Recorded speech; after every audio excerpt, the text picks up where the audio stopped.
तो उनका मारा जाता है, पेड़ में बांध करके मारा जाता है, बच्चों से बाल मजदूरी करवाई जाती है। आप लोगों को पता है, छोटे छोटे बच्चों से काम कराया जाता है। क्या हम लोगों का जीवन इसलिए बना है? इसलिए नहीं बना है। हम आजाद भारत में रह रहे हैं, पर हमारी कोई बहन आजाद नहीं है। क्या आजाद है? अगर आजाद होते तो हम लोग के चेहरे ऐसे नहीं होते। कहीं ना कहीं डर रहता है। वो किस चीज का रहता है? अगर हमारी कोई बच्ची स्कूल जा रही है, सही सलामत आएगी कि नहीं आएगी?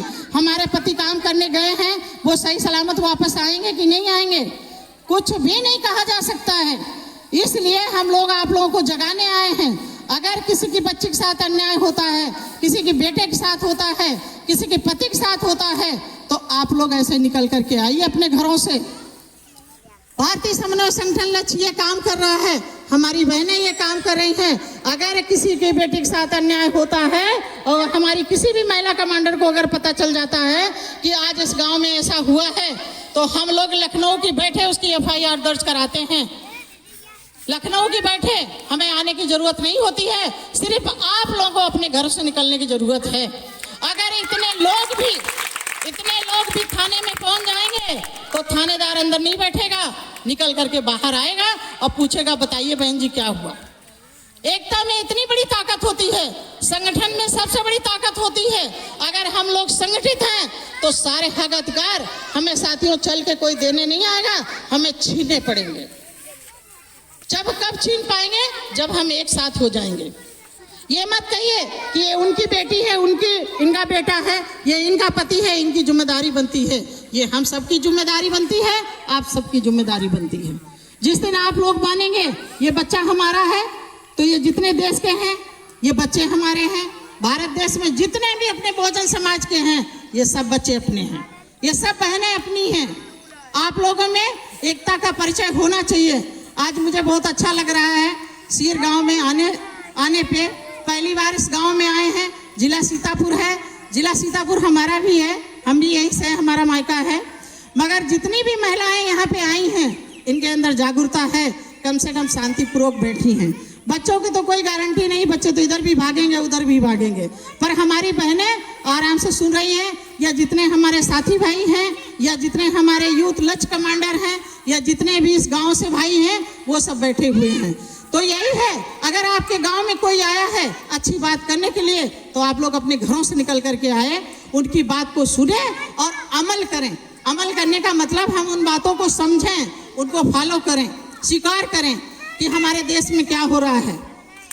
आप लोग ने देखा है कि हम ही लोग यहाँ के राजा हैं, हम ही लोग शासक हैं यहाँ के, मगर हम ही लोग कहीं ना कहीं गरीब हैं। वो कैसे? क्या हमारे लोगों के पास जमीनें नहीं थी? हमारे पुरखों की जमीनें थी, लोगों ने जो हथियार लिया, छीन लिया, अंगूठा लगा लगा के। लोग पढ़े लिखे नहीं होते थे, अगर 100 रुपया लेते थे तो 5000 बना दिया जाता था। कहते थे कि आपने कर्जा हमसे ले लिया, 5000 हो गया ब्याज मिला करके, आप जमीन लिखा दीजिए।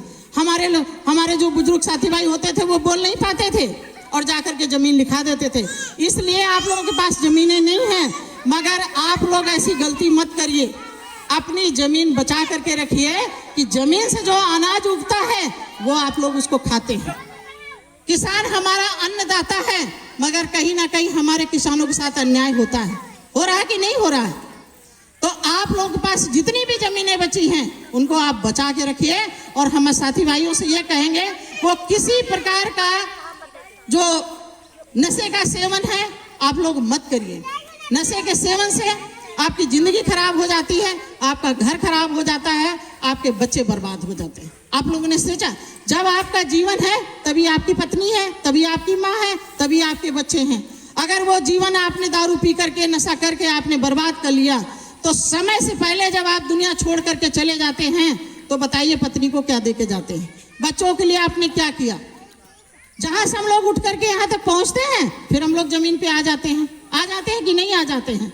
तो मैं तो यहाँ पे आप लोगों से हाथ जोड़ करके अपील करती हूँ, अगर कोई भी दारू का सेवन कर रहा है तो उसको छोड़ दे। उसमें हमारे समाज का, हमारे घर का भला नहीं है, हमारे बच्चों का नहीं भला है। हमारी बेटियों के साथ रेप हो जाता है, महिलाओं के साथ छेड़छाड़ बदतमीजी हो जाती है, और हमारे घर के पुरुषों को पता नहीं चल पाता है। कितनी एक दुख की बात है, कितनी शर्म की बात है। अभी बात आई वोट की, बिल्कुल आपका वोट का अधिकार बाबा साहब ने बहुत संघर्ष के बाद दिया है।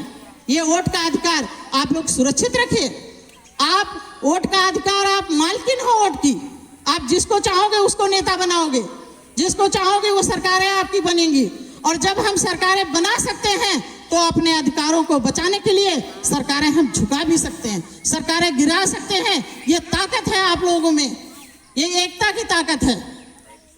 आज आप लोगों को शौचालय मिल गया, सिलेंडर मिल गया, बहुत ऐसी चीजें मिल गई, शायद किसानों के लिए 2000 रुपया भी मिल गया।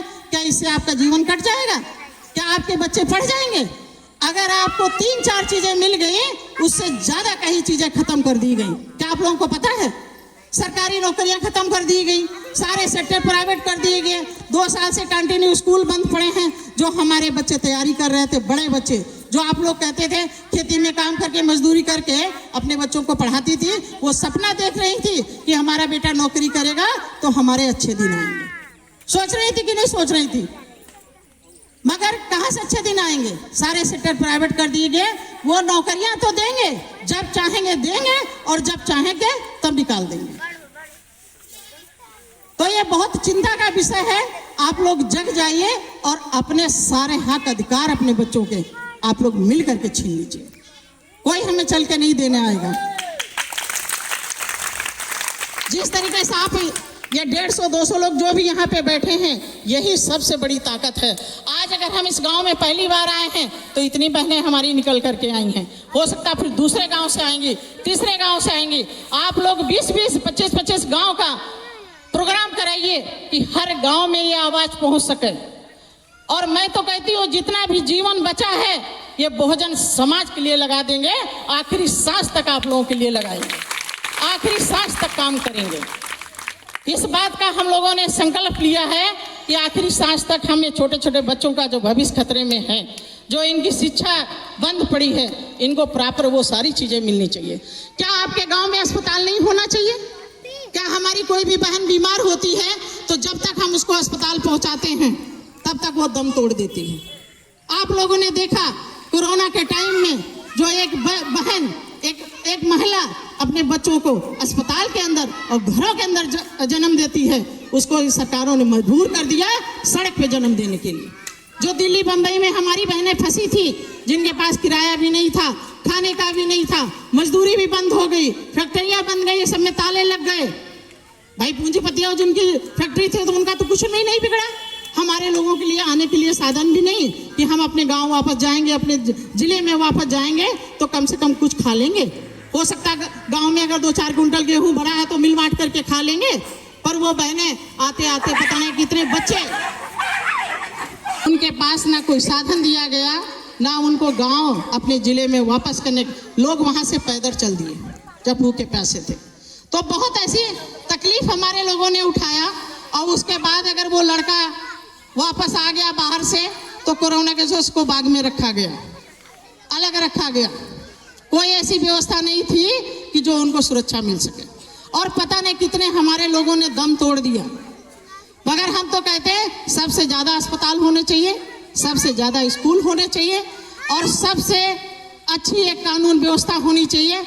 हर महिला की सुरक्षा होनी चाहिए, हर उस भाई की सुरक्षा होनी चाहिए। हमारी बहनें इतना पढ़ करके, इतना संघर्ष के साथ अगर वो नौकरी कर रही हैं तो वो जात के आधार पे वहाँ दबाई जाती है। हमारी बच्चियाँ अगर स्कूल कॉलेज में जा रही हैं तो कहीं ना कहीं वो जात के आधार पे उनका शोषण हो रहा है। हमारी बच्चियाँ अगर वो अपनी कॉपी चेक कराने जाती हैं तो अगर वहाँ जिनकी मानसिकता अच्छी नहीं है, जो उस कास्ट के लोग बैठे हुए हैं, तो उनकी कॉपियाँ ऐसे खिसका दी जाती है। कितनी मतलब इनको देखा जाए तकलीफ उठानी पड़ती है। मगर ऐसी व्यवस्था ना हो, अच्छी व्यवस्था हो, इसके लिए भारतीय समन्वय संगठन काम कर रहा है, हमारी बहनें काम कर रही हैं। आप लोग अगर साथ देंगे और बार बार बुलाएंगे तो हमेशा हम आने के लिए तैयार हैं। आज हमारे इतने लोग हैं मगर हम सोचेंगे 5000 की और 10,000 की भीड़ हमारे युवा लक्ष्य कमांडर निकालें। हर गांव से कमांडर होने चाहिए। इसमें जुड़ने के लिए कुछ नहीं लगता है, पर सिर्फ अपनी पढ़ाई के साथ आप समय निकालिए समाज के लिए।